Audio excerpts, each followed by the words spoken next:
All right, everybody, it's Realtor Bobby T, and today we're going to talk a little bit about listing your home in the wintertime. To do or not to do. Some of the most commonly asked questions that I receive at listing presentations are, number one, is this a good time to list? Number two, should I wait until spring to list? Fun thing about living in Saskatchewan is that we have winter for 6 months of the year. And do sales stop? Absolutely not.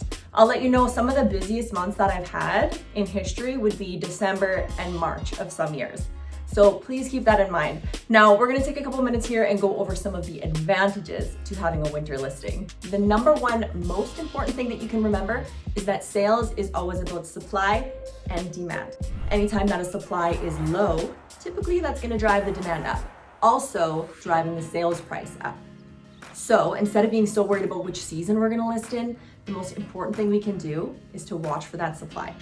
This is one of the important parts of working with a realtor. As a realtor, there's no better phone call to make than to call up one of my clients and say, hey, there's nothing like your property on market, time to list. Shovel your sidewalk and turn on your Christmas lights. Let's go. So point number one kind of leads the way into point number two. We're gonna talk a little bit about competition. So on a beautiful spring morning, I'm gonna log into the MLS and I'm probably gonna see anywhere from 5 to 15 new listings. Versus on a winter morning, I'm probably gonna see something like 1 to 2 new listings per day. So if I'm working with a qualified buyer and they get to see 2 new houses that they may like in a week, or 20, 30 houses that they like in a week, chances of your house standing out are a lot better in the wintertime than in the spring, don't you think? All right, let's talk a little bit about your yard. Who has a beautiful yard? Raise their hand. Who is a little bit worried about what their yard's gonna look like once all the snow melts?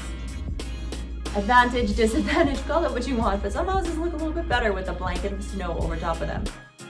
My last and final point to support a winter listing is with regard to serious buyers. There are not a ton of people that are gonna throw on their boots and their winter parka in a snowstorm to come see your house unless they are number one, pre-qualified, and number two, excited to buy your house. Thank you always for tuning in. I will see you next time on Keeping Clients Informed.